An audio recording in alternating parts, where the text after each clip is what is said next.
May pamilya kayo? Real talk. Kapag walang makakain ang pamilya nyo, gagawa niyo ng paraan. Uy, di nga. Itatawid nyo? Iraraos nyo? Gagawin nyo ang lahat? Totoo ba ang kasabihan na ang isang ama o isang ina o isang magulang, susubo mo na lang, bibigay mo pa sa anak mo? Totoo yun? Gagawin nyo ang lahat? Mairaos lang ang pamilya nyo? Ganun din naman ang ginawa ko bilang ama ng 2 milyong Manileño nung panahon ng pandemya.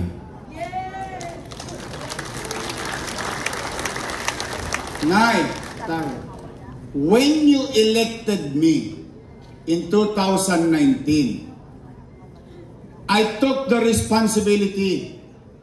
Wala kayong narinig sa akin ni minsan sinisi ko yung nakaraang administrasyon na walang iniwan sa aking pera. Wala.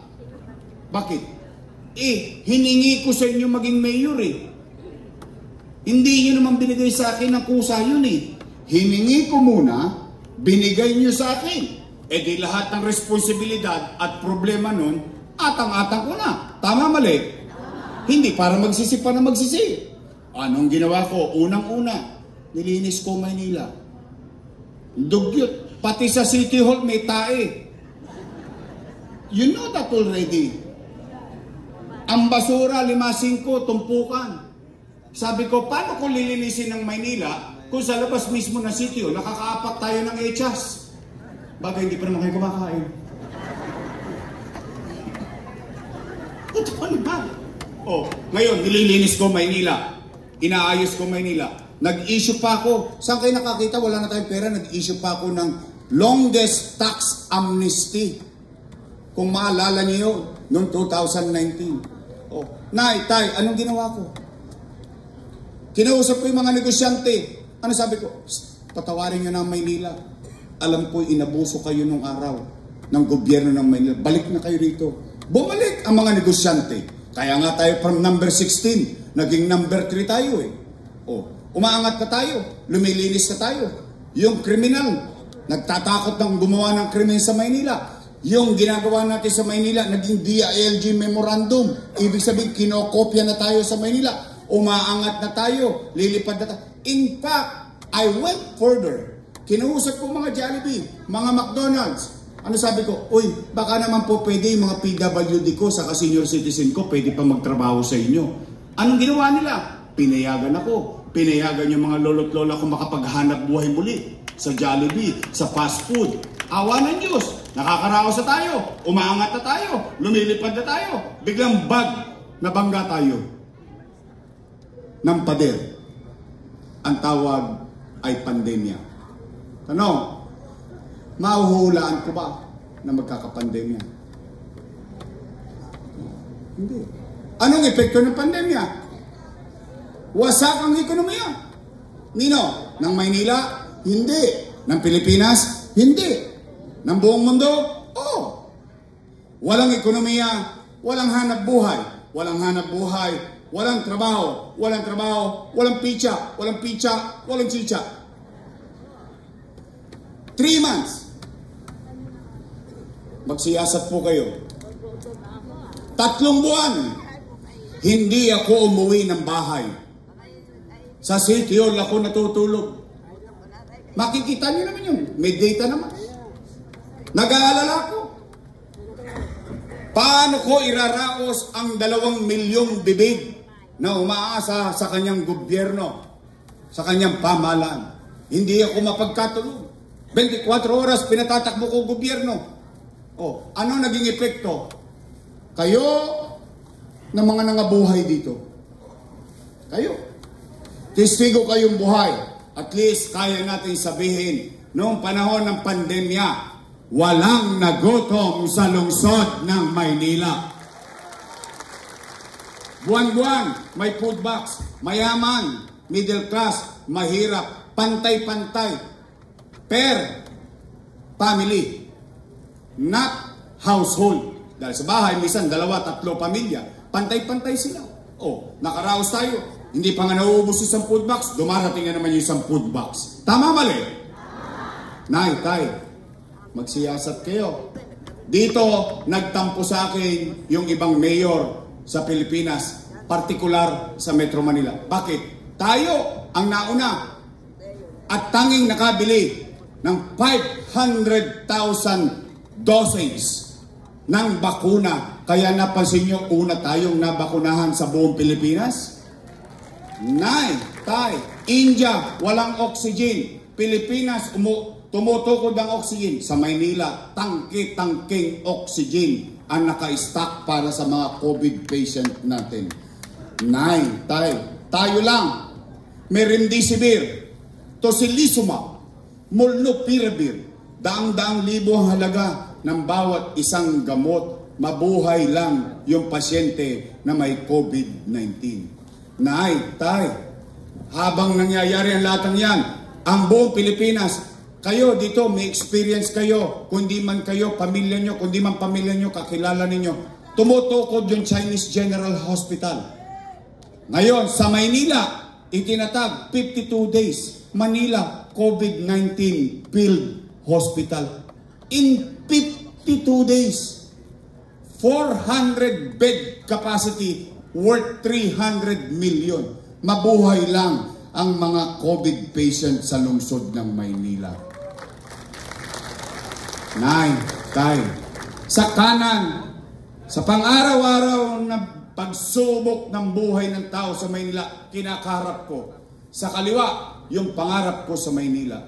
Tinupad ko. Hindi ako nagpapigil sa pandemya. Hindi ako nagpaawat sa pandemya. Habang pandemya, kinakaharap natin yung pangaraw-araw sa kanan, sa kaliwa, tinatag, Condominium 1, Condominium 2, Binondominium 1. Oh, ito malungkot.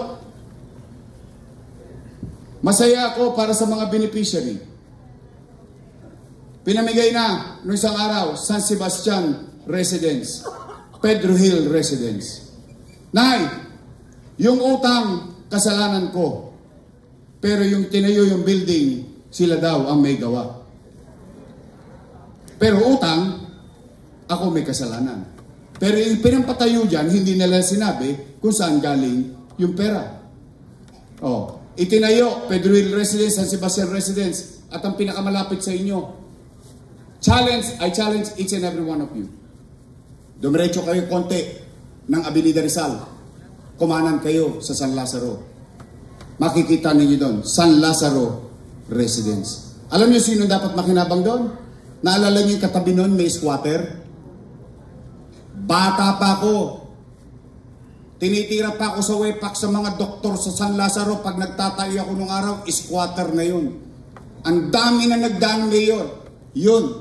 Ewan ko kung doon nila ipamimigay yun. Pero ako, sa totoo, ipinamimigay natin yan sa mga nangungupahan. Ipinamimigay natin yan sa mga squatter, sa mga taong walang bahay. Bakit? Squatter ako eh. Alam ko pakiramdam ng nangungupahan pag wala ka ng pambayad, palalayasin ka ng kasera mo. Pag squatter ka, hindi mo alam, pag uwi mo mamaya, yung iba sa inyo dito, baka wala na yung bahay nyo. Oh. Ano ang dinidisagree ko sa ginawa nilang bago? Alam nyo kung ano? Pinamimigay nila rent to own. Eh ano yung polisiya ko? Hindi sila pwede magmay-ari niyan. Magbabayad lang sila ng 2,000 every month. Pero habang buhay, walang makapagpapalaya sa kanila.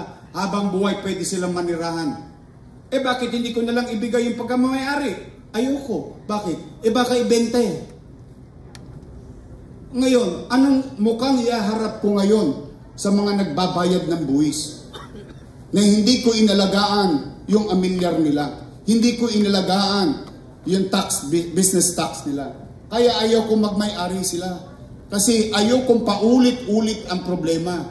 Dahil maaring matukso ang isang mahirap na tao kapag tinapatan na yan ng 1 milyon. ng 500,000. Eh, ang halaga niyan milyon-milyon para maitayo. At ang pera niya ay galing sa buwis ng tao. Kaya nga sabi ko, magbayad ka ng 2,000. Habang buhay, nagbabayad ka ng 2,000. Para hindi mo maibenta yung wala kang pag-aari. Pero namatay ka na. Isasalin ko sa anak mo under the family code. Kaya kayo 1-2 sawang gagamit. Pero para hindi mo maibenta at maproteksyonan ko ang mga taxpayer, hindi pwedeng pagmayarin. So virtually you own it. Tanaw, saan napunta yung 2,000 nila buwan-buwan? Yumaman ka na. Umangat na buhay mo. Gusto mo nang umalis. After 10 years, ibabalik ko sa iyo 240,000. Yes. Kasi ang gusto ko, lagyan kita ng masisilungan. Ang gusto ko, itaas ang pamumuhay mo. Pero at the same time, ang gusto ko, yung mga nagbabayad ng buwis, huwag magtampo sa gobyerno na yung perang binayad nila, naaalagaan pa rin, pag-aari pa rin ng gobyerno, pag-aari pa rin ng pangkalahatan. Dahil mag-e-eleksyon, pamimigay mo. O tanong nyo, kung may titulo ba kwarto niyan? Walang titulo yan. Bakit? Kasi hindi mo pwede pagmamayarin. Tapos bubulahin natin ang mga tao. Oh, rent to own, rent to own. Oh, sino ba bumibili ng condominium rito?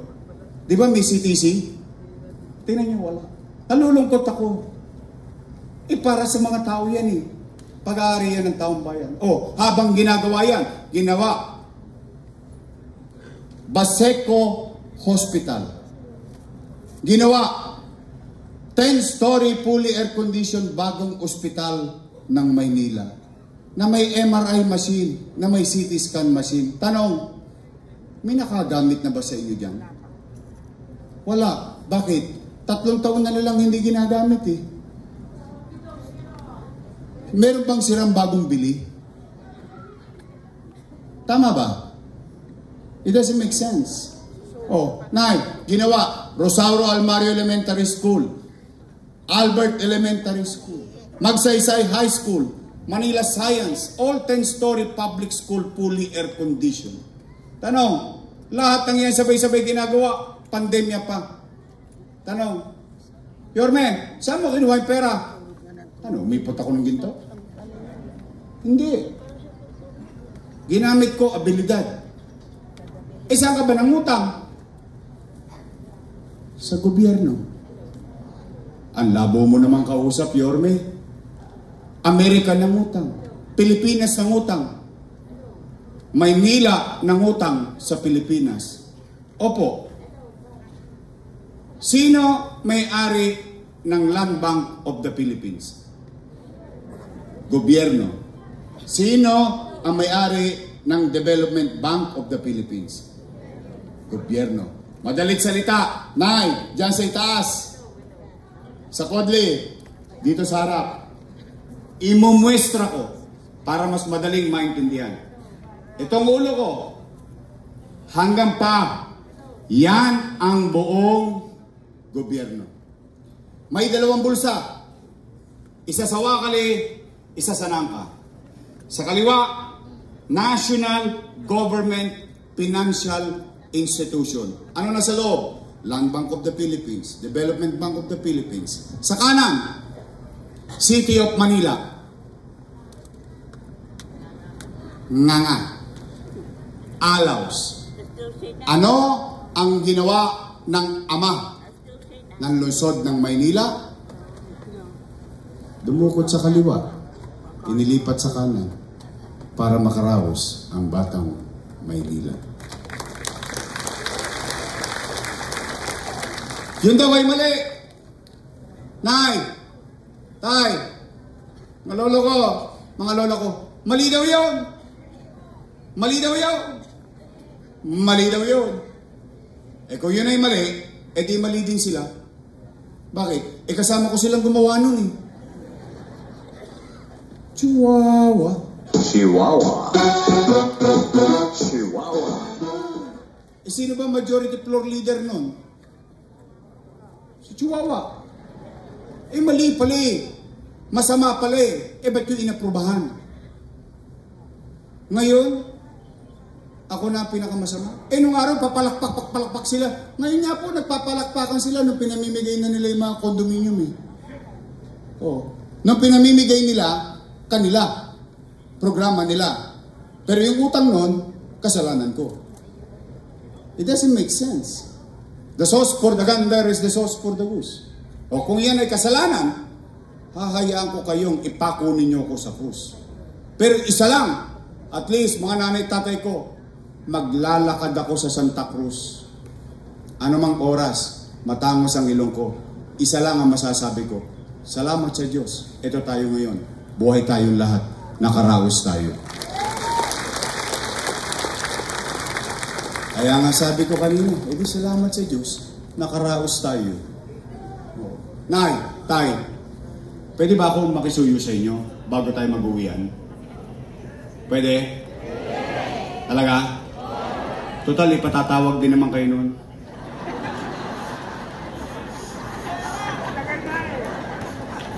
Totoo naman. Pwede ba ako magbigay ng tagubilin? May pasasabi lang ako. Pag pinatawag na kayo, di magkakasama na kayo, parang ganito. Magsasalita na yung mga yon. Si Chihuahua, sa kayong amo niya. Pag sila, utang, ang daming iniwang utang. Lahat nga ng, pati nga basuras, ako pa may kasalanan eh. Hindi naman ako mayor eh. Lahat yata ng mali sa Maynila, ako may kasalanan eh. But anyway, that's water under the bridge. I will let you decide for it. But for the meantime, pag sinasabi nila, utang. Pag nakita nyo, pwede ba makisuyo? Pasabi nyo naman, ay! Puro na kayo utang. May pinasasabi si Yorme. Magsilayas na raw kayo dyan. Siya na lang magbabayad ng utang. Pwede? Taas ang kamay na walang utang. Okay, ano? Totoo naman eh, di ba? Bilang isang ama, bilang isang ina, o bilang isang negosyante, gagawin mo lahat ang paraan para makaraos ka lang eh. Totoo naman. Ang tawag doon hindi talino. Ang tawag doon abilidad. Nay, tay, gusto niyo ba talaga akong bumalik? Sigurado ba kayo sa akin? Alam niyo kung yung